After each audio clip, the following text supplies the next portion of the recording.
यो चाहिँ न्यूबोर्न को पासपोर्ट एप्लाई गर्ने भनेर भन्दैछु। अन्त्यसम्म भिडियो हेरेर रहनु होला। सबैभन्दा पहिला हामी एम्बेसी अफ नेपाल क्यानबेराको वेबसाइटमा जानु पर्यो। एम्बेसी नेपाल एम्बेसी क्यानबेरा भनेर हाल्नुस्। त्यसपछि embassy of Nepal Canberra Australia click गर्नुस्। यति क्लिक गरिसकेपछि अब यो यस्तो फन्टमा आउँछ। मोबाइलमा छुट्टै अलिकति सानो फ्रेम आउँछ भने कम्प्युटरमा अलिकति ठुलो आउँछ। त्यसपछि जानुस् सर्भिसेसमा, त्यसपछि पासपोर्ट बनाउनु पर्यो। पासपोर्ट बनाउनु परिसकेपछि तपाई जानुस् apply for pre enrolment. Apply for pre enrolment किन भन्दाखेरि न्यूबोर्न होस् अथवा पासपोर्ट रिन्युअल होस्, लस्ट र ड्यामेज पासपोर्ट होस्, फर्स्ट इस्युएन्स पहिलोचोटि पासपोर्ट बनाउँदै हुनुहुन्छ भने प्री इनरोलमेन्ट गर्नुपर्छ, किनभने त्यसमा सबै विवरणहरू रहन्छ। सबैभन्दा पहिला यो लिंक आउँछ। अब यो लिंक आइसकेपछि अब हामीले यो लिंकमा क्लिक गर्नुपर्छ फर्म खोल्नको लागि। क्यानबेराको टाइम चाहिँ 10 बजे चाहिँ खुल्छ क्यानबेराको ओपनिङ प्री इनरोलमेन्ट फर्म। तर एकदम छिटो जाने हुने भएका कारणले गर्दाखेरि चाहिँ टाइममै हेर्नु होला। यदि पाउनु भएन भने अर्को अप्सन पनि हुन्छ, इफ इट इज इमिडिएट। यदि तपाईलाई अर्जेन्ट चाहिएको छ भने अर्को तरिकाबाट पनि गर्न सकिन्छ, जुन चाहिँ क्यानबेराको एम्बेसीले नै भनेको कुरा हो। सो यसमा लिंक क्लिक गर्नुस्। क्लिक गरिसकेपछि pre enrolment for e passport भन्ने आउँछ। एप्लाई फर पासपोर्ट, राहदानीको लागि आवेदन। यदि कुनै पनि व्यक्तिको पासपोर्ट छैन, फर्स्ट टाइम हो भने चाहिँ पहिलो पटक राहदानीमा जानु पर्यो। न्यू बर्न चाइल्ड हो भने पनि फर्स्ट इस्युएन्स हो, त्यो कारणले गर्दाखेरि फर्स्ट इस्युएन्समा यो पहिलो पटक राहदानी जानु पर्यो। यदि तपाईको पासपोर्ट एक्सपायर हुन लागेको छ, अब 1 महिना 2 महिना बाँकी छ भने चाहिँ रिन्युअलमा जानु पर्यो। यदि हराएको खण्डमा, चोरी भएको खण्डमा रिप्लेसमेन्टमा जानु पर्यो। अब कहिलेकाहीँ पासपोर्टहरू चाहिँ पानीमा भिजेर बिग्रिन्छ, वाशिङ मेसिनमा धोइएर अथवा च्यातिएर बिग्रिन्छ, त्यसको लागि चाहिँ रिप्लेसमेन्टमा जानु पर्यो। तर हामी आज 4 पेजेस र अर्डिनरी 66 पेजेस भन्ने हुन्छ, तर हामी 34 पेजेसमा जान्छौँ नर्मल्ली। र प्रोसिड गर्नुस्। स्वीकृति छ भन्ने हुन्छ, यसमा आई स्वीकृति भन्नुस्। त्यसपछि अब अस्ट्रेलियामा भएका व्यक्तिहरूले फर्स्ट टाइम पासपोर्ट आफ्नो न्यूबोर्न चाइल्डको लागि चाहिँ फर्स्ट टाइम पासपोर्ट इस्युएन्स भनेको पहिलोचोटि चाहिँ पासपोर्ट बनाउँदाखेरि चाहिँ हामी नेपालमा छैनौँ, अस्ट्रेलियामा छौँ। त्यो भएको कारणले गर्दाखेरि अपोइन्टमेन्ट कन्ट्री चाहिँ हामीले अदर भनेर राख्नुपर्ने हुन्छ।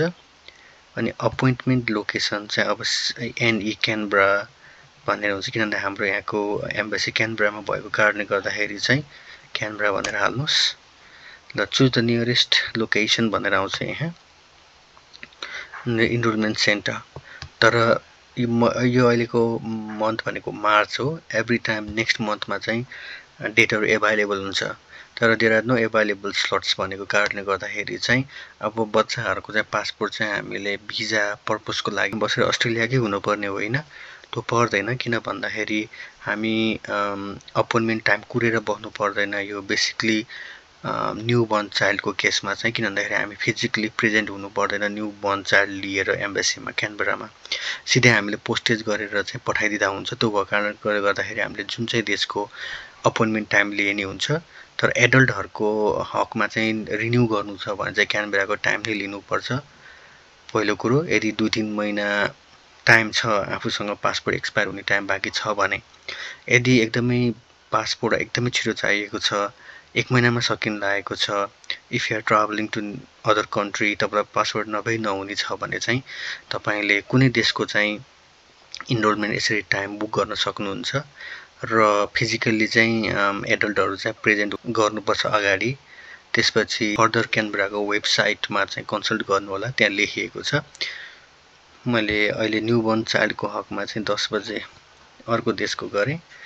तपाईले यहाँ कोड हाल्नुपर्ने हुन्छ EB2X। यसरी नेक्स्ट गर्नुस्। त्यसपछि आउँछ एप्लिकेसन फर्म। अब एप्लिकेसन फर्ममा जाँदाखेरि लास्ट नेम, अब तपाईको बच्चाको लास्ट नेम के राख्नु भएको छ, अब त्यो नाम राख्नुस्। जस्तै थापा। फर्स्ट नेम के दिनु भएको छ, आफ्नो बच्चाको फर्स्ट नेम र सरनेम राख्नुस् थर मेल हो कि फिमेल हो त्यो राख्नुस् त्यसपछि डेट अफ बर्थ कहिले जन्मिएको अस्ट्रेलियामा अब त्यही डेट राख्नुस् मैले चाहिँ 2 मार्च राखेँ तर तपाईको बच्चाको चाहिँ डेलिभर्ड भएको डेट कुन हो अस्ट्रेलियामा त्यो डेट राख्नुस् यो के हो एक्ज्याक्ट डेट अफ बर्थ हो यस अब त्यसलाई नेपालीमा कन्भर्ट गर्नुस् 2000 अब कन्भर्टर युज गर्न सकिन्छ हामीले हाम्रो पात्रो अथवा Nepal date birth of date converter to English गरेर चाहिँ गुगलमा हान्नुस् त्यहाँ आउँछ त्यही अनुसार आफ्नो बच्चाको एक्ज्याक्ट डेट अफ बर्थलाई चाहिँ नेपालीमा कन्भर्ट गर्नुस् त्यहाँ मैले चाहिँ यहाँ रिफरेन्सको लागि मात्रै राखेँ अहिले place of birth district or country if born abroad तर नर्मली यहाँ चाहिँ एबीसीडी भनेर देखेको छ नेपालको सबै जिल्लाहरूको नाम चाहिँ यहाँ अस्ट्रेलिया भन्ने छैन तर हामीले चाहिँ यहाँ अस्ट्रेलिया भनेर राख्नुपर्ने हुन्छ किनभने बच्चा अस्ट्रेलियामा जन्मेको हो त्यो भएको गर्दाखेरि एमएनओ मा जानुपर्छ हामी किनभने ओ मा अदरको अप्सन हुन्छ अदर कन्ट्रीज भन्ने अप्सन हुन्छ यहाँ त्यसपछि बर्थ कन्ट्री चाहिँ अब तपाईले यहाँ एयुएस अस्ट्रेलिया भनेर राख्न सक्नुहुन्छ त्यसपछि नेसनलिटी त नेपाली नै हुने भयो यसमा अस्ट्रेलिया भनेर राख्नुस् त्यसपछि नेसनलिटी नेपाली नै हुने भयो फादर्स को लास्ट नेम के हो त्यो राख्नुस् फादर्स को फर्स्ट नेम मदर्स को सरनेम राख्नुस् मदर्स को फर्स्ट नेम राख्नुस् त्यसपछि यो मेन डेमोग्राफिक इन्फर्मेसन चाहिँ सकियो त्यसपछि आउँछ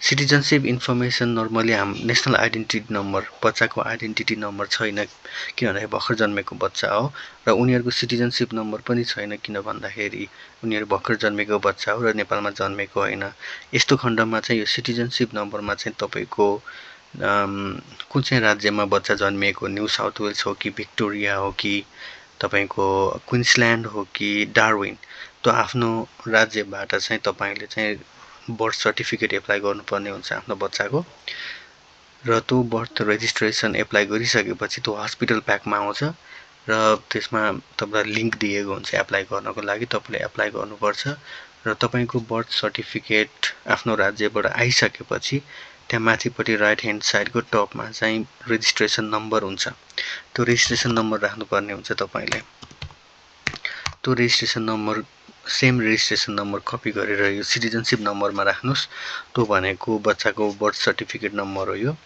सिटिजनशिप डेट अफ इस्यु भनेको रेजिस्ट्रेसन इस्यु भएको डेट कहिले हो त अब त्यसलाई नेपालीमा कन्भर्ट गर्ने पर्ने हुन्छ त्यही अनुसार चाहिँ अब जस्तै अब तपाईको 3 अफ मार्चमा इस्यु भएको हो कि 25 फेब्रुअरीमा चाहिँ इस्यु भएको त्यो डेट अफ इस्यु भनेर तपाईको बर्थ सर्टिफिकेटमा एट द इन्डमा हुन्छ त्यसलाई चाहिँ नेपालीमा कन्भर्ट गर्नुस् र नेपालीमा कन्भर्ट गरिसकेपछि तपाईको नेपालमा कन्भर्ट गरिसकेपछि नेपाली डेट आउँछ सिटिजनशिप प्लेस अफ इस्यु यो डिस्ट्रिक्ट भनेको छ तर यो नेपालमा होइन यसलाई सिमिलरली ओ मा जानुस् ओ मा गइसकेपछि यहाँ अदर कन्ट्रीज भन्ने छ अदर कन्ट्रीजमा चाहिँ तपाईले अस्ट्रेलिया भनेर राख्नुपर्ने हुन्छ यो इम्पोर्टेन्ट कुरा हो किन भन्दाखेरि नेपालको जिल्लामा नजन्मेको कारणले गर्दाखेरि यहाँ जन्मेको कारणले गर्दाखेरि अदर गर्नुपर्ने आवश्यक छ त्यसपछि आउँछ एप्लिकेन्ट्स कन्ट्याक्ट डिटेल्स अब यो चाहिँ नर्मली चाहिँ यो नेपाली फर्मेटमा बनाइएको छ यो नेपाली फर्मेटमा बनाइएको कारणले गर्दाखेरि हामीले चाहिँ नेपालमा तपाईको रिलेटिभ्स आफ्नो बुवा मम्मी जो हुनुहुन्छ उहाँको फोन नम्बर हाल्दिनुस् उहाँको फोन नम्बर हाल्दिनुस् किन भन्दाखेरि हामीले यहाँको नम्बर हाल्न मिल्दैन यो नेपाली फर्मेट नेपाल बेसिकली नेपाललाई चाहिँ फर्मेट बनाएर बनाइएको छ इमेल चाहिँ तपाईको आफ्नै इमेल राख्दा हुन्छ r@gmail.com भनेर तपाईको आफ्नो जीमेल हाल्नुस् त्यसपछि main address street or village अब के हो त अब उहाँको भिलेज भन्दाखेरि अब तपाईको के मार्ग स्वर्गमा नयाँ मार्ग एक्जाम्पलको लागि हो यो चाहिँ अब वार्ड नम्बर कति त्यो राख्नुस् आफ्नो रेस्पेक्टिभ वार्ड नम्बर राख्नुस् यो जस्ट स्याम्पलको लागि मात्र हो आफ्नो नेपालमा भएको घरको वार्ड नम्बर राख्नुस् मेन एड्रेस कन्ट्री नेपाल भयो, मेन एड्रेस प्रोभिन्स कुन चाहिँ बागमती हो कि गण्डकी हो कि कुन चाहिँ प्रदेश हो त्यो क्लिक गर्नुस्। मैले चाहिँ एउटा रेफरेन्सको लागि बागमती राखेँ, तर तपाईले चाहिँ आफ्नो कुन चाहिँ प्रोभिन्स हो त्यो अनुसार राख्नुपर्ने हुन्छ र जिल्ला कुन हो त्यो अनुसार राख्नुपर्ने हुन्छ। मेन एड्रेस म्युनिसिपालिटी, अब तपाईको कुन चाहिँ म्युनिसिपालिटीमा छ घर, नगर अथवा महानगर, त्यो एउटा क्लिक गर्नुस्। म चाहिँ रेफरेन्सको लागि मात्र राखेको हो। Contact details in case of emergency, कुनै जरुरी परेमा चाहिँ कुनै इन्फर्मेसन अथवा कुनै जानकारी चाहिएमा सम्पर्क गर्ने विवरण नेपालकै राख्नुपर्ने हुन्छ। अस्ट्रेलियाको राख्न अलिकति मिल्दैन जस्तो लाग्छ मलाई, किन भन्दाखेरि सबै यो डिस्ट्रिक्ट म्युनिसिपालिटी नेपाल भनेर राखिएको छ। यसमा तपाईले जुन आफ्नो माथि जानकारी राख्नुभयो, तपाईको बुवा अथवा मम्मी अथवा कसलाई कन्ट्याक्ट गर्न मिल्छ त्यो अनुसारको चाहिँ तपाईले नाम राख्नुपर्ने हुन्छ। मैले चाहिँ यहाँ भर्खर जन्मिएको बेबीको हजुरबाबाको नाम राखिदिएँ। वार्ड नम्बर एउटा रेफरेन्स भयो, कन्ट्री प्रोभिन्स कुनै एउटा राख्नुस्, जिल्ला कुनमा हो त्यो कुनै एउटा प्रोभिन्स कुनै एउटा हैन, तपाईको घर कहाँ हो त्यहाँको प्रदेश जिल्ला राख्नुस्। मैले चाहिँ रेफरेन्सको लागि मात्र राखेको यो। फोन नम्बर चाहिँ तपाईले नेपालकै राख्नुपर्ने हुन्छ र इमेल चाहिँ तपाईले आफ्नै राख्दा हुन्छ, आफ्नै इमेल राख्नुस्। यति भइसकेपछि तपाईको इन्फर्मेसन हो भने चाहिँ हामीले माइनरमा क्लिक गर्नुपर्ने हुन्छ। माइनरको सर्टिफिकेट किन अलिकति ध्यान दिनुपर्ने कुरा चाहिँ यो remaining time to complete 21 minute बाँकी छ र हामीले यो 21 मिनेटमा भ्याउनु पर्ने हुन्छ यो सबै डकुमेन्टहरु। नर्मली चाहिँ टाइम ल्याप्स भएर चाहिँ हामीले पुरै डकुमेन्टहरु सेभ गर्न नपाउने अवस्था पनि आउन सक्छ। त्यो भएको कारणले गर्दाखेरि चाहिँ अलरेडी यो सर्टिफिकेटहरु चाहिँ बर्थ सर्टिफिकेटहरु चाहिँ अगाडि नै रेडी गराएर राख्नुपर्ने हुन्छ। त्यो 300 केबी भन्दा कम अथवा 300 केबी को हुनुपर्ने हुन्छ धेरै सबै फाइलहरु। त्यो भएको कारणले गर्दाखेरि आफ्नो फाइललाई चाहिँ फोटोलाई चाहिँ अथवा कुनै पनि कुरा डकुमेन्ट्सलाई चाहिँ 300 केबी अथवा 300 केबी भन्दा सानो बनाएर चाहिँ राखिरहनु, सो दैट तपाईले यहाँ क्लिक गर्ने बित्तिकै इमिडिएटली चाहिँ राख्न सक्नुहुन्छ। यो भइसकेपछि अब तपाई यसरी जान सक्नुहुन्छ। कुनै एउटा फाइल राखिदिनुस्। The file size exceeds 300 KB भने त्यसैले यसले हामीलाई चाहिँ राख्न दिदैन। त्यो भएको कारणले गर्दाखेरि चाहिँ तपाईले अगाडि नै ध्यान दिएर चाहिँ डकुमेन्टहरु चाहिँ रेडी बनाएर 300 केबी अथवा त्यो भन्दा कमको चाहिँ रेडी बनाएर राख्नुपर्ने हुन्छ। म यहाँ ट्राई गर्छु कुनै एउटा फाइल राख्नको लागि।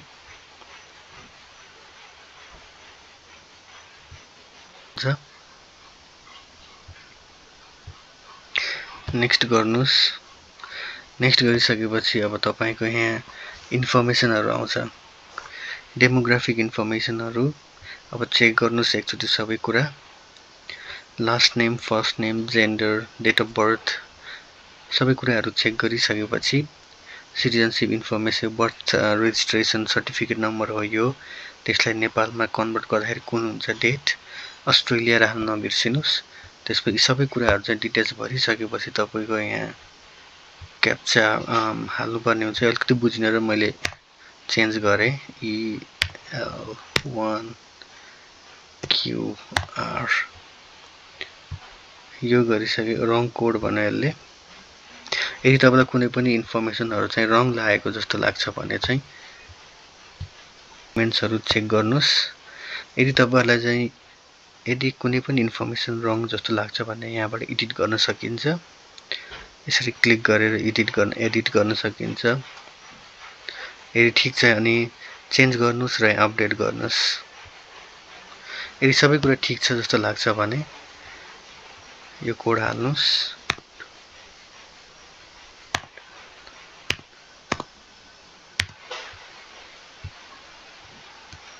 रङ कोड फेरि ट्राई गर्नुस्। यो बटन जुन छ यसलाई क्लिक गरेपछि अर्को कोड आउँछ ZP982। Your request has been saved. Use the request number here below to follow up your request. यति गरिसके यसलाई फिनिश गर्नुस्. फिनिश गरिसकेपछि एउटा कोड यो अगाडि देखाइएको स्क्रिनमा जुन यो नम्बर छ यो आउँछ. यो आइसकेपछि तपाईले यसको फोटो लिए पनि हुन्छ. त्यसपछि डाउनलोड फर्म भन्ने आउँछ. डाउनलोड फर्म गर्नुस्. डाउनलोड फर्म गरिसकेपछि तपाईको यही डकुमेन्ट्सहरु आउँछ. Request has been successfully submitted भनेको छ. पासपोर्ट फर्स्ट इस्युएन्स यसरी आउँछ सबै कुराहरु. त्यसपछि यसलाई डाउनलोड गर्नुस्.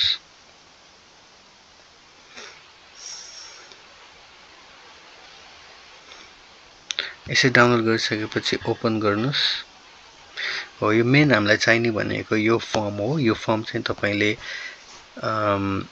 पार्सल गरेर पठाउँदाखेरि चाहिँ तपाईले कुनै पनि मिस्टेक भेट्नु भयो यो फर्ममा भने जस्तै मानम तपाईको थर चाहिँ थापा नै छ र गिवन नेम चाहिँ YAMAIBIE छ मानम भने अब तपाईले यहाँ ई अटो करेक्ट तपाईले ह्यान्ड रिटन करेक्ट गरेर YAMAIBIE लेखेर चाहिँ सच्याएर पठाउन सक्नुहुन्छ. कुनै पनि इन्फर्मेसन चाहिँ तल दिएको जानकारीहरुमा चाहिँ रङ छ भने चाहिँ तपाईले चाहिँ ह्यान्ड रिटन एडिट गर्न सक्नुहुन्छ. र तपाईको यहाँ माइनरको के गार्जियन चाहिने भएको सिग्नेचर अफ गार्जियन चाहिने भएको कारण गर्दाखेरि चाहिँ यहाँ सिग्नेचर गर्नुस् तपाईले आफ्नो र मिति लेख्नुहोस्. यति लेखिसकेपछि तपाईको सबै कुरा विवरणहरु भयो र यसलाई चाहिँ कलर कपी गर्नुस्. किन भन्दाखेरि ब्ल्याक कपी उनीहरुले अलि मान्दैन. यसलाई फुल कलर कपी गरेर प्रिन्ट गर्नुस्. प्रिन्ट गरिसकेपछि एउटा डकुमेन्ट भयो तपाईको. तपाईले अहिले पेमेन्ट गर्नु पर्दैन. त्यसपछि कपी अफ माइनर सिटिजनशिप भन्छ. यसमा चाहिँ बर्थ सर्टिफिकेट पठाइदिनुस्. किन भन्दाखेरि सिटिजनशिप सर्टिफिकेट हुँदैन बच्चाको. बर्थ सर्टिफिकेटलाई चाहिँ कलर कपी गरेर प्रिन्ट गर्नुस्. एउटा copy. Colour copy of parents marriage registration certificate. Marriage registration certificate of dad and mum एउटा कलर कपी गर्नुस्. त्यसपछि नेपाली नागरिकतालाई कलर कपी गर्नुस्. बोथ हस्बैन्ड एन्ड वाइफ प्यारेन्ट्सको. Valid visa of parents first and second page valid visa चाहियो. अब department of home अफेयर्सले चाहिँ immigrant notification पठाएको हुन्छ. त्यसलाई चाहिँ प्रिन्ट गर्नुस्. 35 mm into 45 mm size 70% face coverage photo दुईवटा फोटो चाहियो बच्चाको व्हाइट ब्याकग्राउन्डमा. अनुहार एकदमै क्लियर हुनुपर्छ भनेको टीकाहरु गाजलहरु लगाएको हुनु हुँदैन. यो पनि अस्ट्रेलिया पोस्ट अफिसले नै गर्दिन्छ. तपाई अस्ट्रेलिया यदि तपाईलाई चाहिँ फोटो कहाँबाट खिच्ने भन्ने लाग्छ भने अस्ट्रेलिया पोस्ट अफिसमा जानुस्. त्यहाँ मलाई यो साइजको चाहिँ यसलाई स्क्रिनशट गरेर लादा नि हुन्छ. 35 mm into 45 mm size Nepalese passport बनाउनको लागि चाहिँ मलाई फोटो खिच्नु छ भने उनीहरुले फोटो खिचिदिन्छ. त्यही पनि सबै अस्ट्रेलिया पोस्ट अफिसमा नहुन सक्छ. एकचोटी सोध्नुस् गएर. तर मोस्टली चाहिँ फोटो सर्भिस सुविधा चाहिँ हुन्छ र डिपेन्डिङ अपन द सर्भिस $20 $21 कति भन्छ त्यही अनुसार चार्ज पनि लिन्छ र उनीहरुले उतिखेरै प्रिन्ट पनि गरिदिन्छ त्यहाँ. Money order or bank cheque. यदि तपाईसँग बैंक चेक छ भने बैंक चेकबाट चाहिँ एम्बेसी अफ नेपाल क्यानबराको नाममा पठाउँदा पनि हुन्छ. यदि मनी अर्डर गर्नु परेमा यदि बैंक चेक छैन भने मनी अर्डर गर्नुपर्ने हुन्छ. मलाई जहाँसम्म लाग्छ बैंकहरुले मनी अर्डर गर्दैन जस्तो लाग्छ. तर यो सुविधा पनि अस्ट्रेलिया पोस्ट अफिसबाट नै हुन्छ. यो मनी अर्डरको सुविधा पनि तपाई जानुस् मलाई मनी अर्डर गर्नु छ भनेर भन्नुभयो भने उनीहरुले मनी अर्डर सुविधा लिन्छ. तर केही चार्ज पनि लिन्छ. अराउन्ड $13 or $14 कति हो त्यो मलाई एक्ज्याक्टली थाहा छैन. तर सम सर्ट अफ फी पनि लिन्छ. एम्बेसी अफ नेपाल क्यानबराको नाममा चाहिँ मनी अर्डर बनाउनुस्. उनीहरुले त्यही बनाइदिन्छ. त्यसपछि तपाईको एउटा एक्सप्रेस एन्भलप पनि त्यहीबाट किन्नु पर्ने हुन्छ. चिल्ड्रेन बिलो 10 इयर AUD $115 को 34 पेजेस पासपोर्टको $115 को मनी अर्डर बनाउनु पर्यो. प्लस अस्ट्रेलिया पोस्ट अफिसको सर्भिस चार्ज प्लस फोटोको चार्ज प्लस एक्सप्रेस पोस्टेजको फी चार्ज पनि लाग्ने छ. कुनै पनि ओरिजिनल डकुमेन्ट्सहरु चाहिँ नपठाउनु होला. हजुरले पठाउने भनेको just colour copy of the original documents. Original documents नपठाउनु, just color copy, print out मात्रै पठाउनु होला।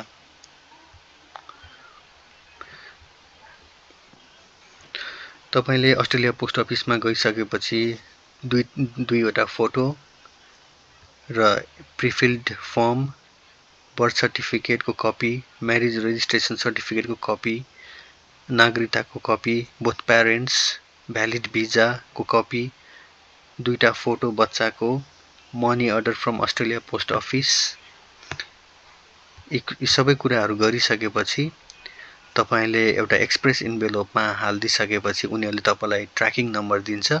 त्यो ट्र्याकिङ नम्बर दिइसकेपछि नेप्लिज एम्बेसी क्यानबरामा चाहिँ तपाईले पार्सल गर्न सक्नुहुन्छ। अब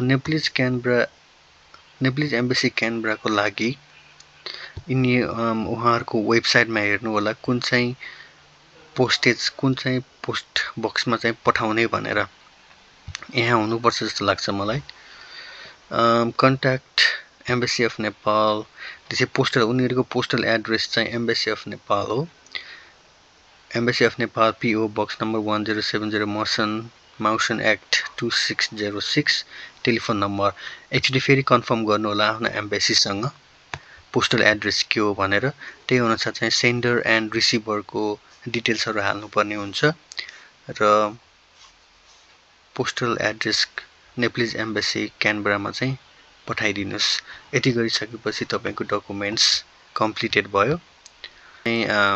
इन्भेलोपमै चाहिँ क्याश हाल्दिएर पनि पठाउने चलन थियो भन्ने कुरा सुनेको थियो, तर त्यो नगर्नुस् किन भन्दाखेरि अहिले कम्प्लिटली त्यो क्याश ट्रान्ज्याक्सन र तपाईको अनलाइन पेमेन्ट सुविधा छैन। Only money order and bank cheque मात्र एभाइलेबल छ र कुनै पनि ओरिजिनल डकुमेन्ट्सहरु चाहिँ नपठाउनु होला। र यो भिडियो सकेसम्म सबैलाई शेयर गरिदिनु होला किनकि सबै व्यक्तिहरुलाई अवेयर होस् कि कसरी डकुमेन्ट्सहरु पठाउने भनेर सबैलाई जानकारी होस् र सब्स्क्राइब गर्नु होला। Thank you very much.